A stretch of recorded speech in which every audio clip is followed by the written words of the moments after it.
तर माझ्यासोबत बबलू भाऊ आहेत. बबलू यावर्षी जर बबलू भाऊ यावर्षी जर पाणी पाऊस जर म्हणसाल तर जो वज्रच पाणी पाऊस पडला ना तर मोठ्या प्रमाणात शेतकऱ्याचं नुकसान झालं. आणि तुम्ही तर पाहूनच राहिला ना, लोकांचे घरं पडले. हे घरं पडले, आता याच्यावर तर तुम्ही ताबडतोब काहीतरी मदतही दिली आहे.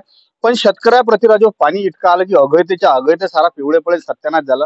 पण ज्या पद्धतीनं सरकारनं या साऱ्या गोष्टीवर की सर्वेक्षण म्हणा किंवा नुकसान भरपाई म्हणा, आदेश म्हणा, याच्यावर की जसं काय तर सरकार की राजू मला क्रियाशील दिसून नाही राहिलं. तुम्हाला काय वाटते नेमकं याच्यावर?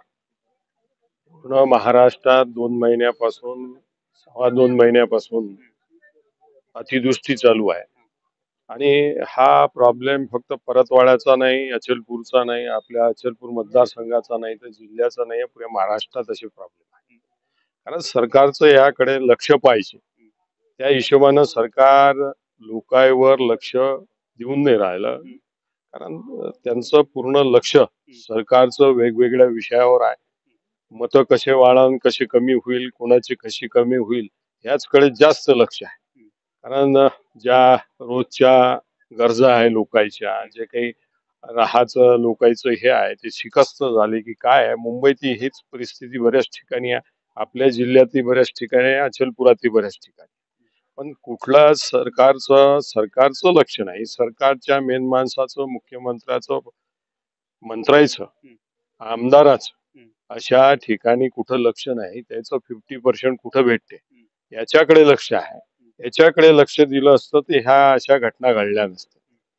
पंढरपुरात आमच्या आजीबाई, मला वाटते 75-80 वर्षाच्या असेल. कारण उमेकरताई नगरपालिकेनं याला शिकस्तची नोटीस द्यायला पाहिजे होती. त्याच्यावर ऍक्शन घ्यायला पाहिजे होती. काहीतरी त्यांचा कुठंतरी बंदोबस्त केला पाहिजे होता. असं काहीच न करता ते शिकस्तची नोटीस यांनी मला वाटतं 2-3 महिन्याच्या आधी, 6 महिन्याच्या आधी पत्र दिलं आहे लोकांनी इच्छा की अशी अशी परिस्थिती ओढू शकते, अतिवृष्टी चालू आहे. त्याच्यानंतरही लक्ष दिलं नाही. म्हणून एकदम असं जाळ कातळ्याचा इच्छा आमदार आहे आणि सरकारही त्याच आतड्याचा आहे. म्हणून यांना काय मदत करता येईल ते आपण आता रोख रकमेत तर केली आहे. पण आपली परिस्थिती काही एवढी जास्त मदत करायची नाही आहे. जेवढी होती तेवढी केली. अजून काय करता येत असेल, कारण खासदार साहेबांचा काल फोन आला होता. खासदार साहेबांनी 2-3 दिवसात मी जातो म्हणून सांगितलं.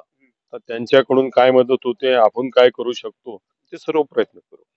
नेमकं काल काय झालं की भाऊ, महाविकास आघाडीचा घटक पक्ष असणाऱ्या उद्धव बाळासाहेब ठाकरे शिवसेना गटाची एक पत्रकार परिषद झाली आणि त्यानं अशी एक नाराजी व्यक्त केली की महाविकास आघाडीचे कार्यक्रम नुसतं बा काँग्रेसच नेतृत्व करून आलं.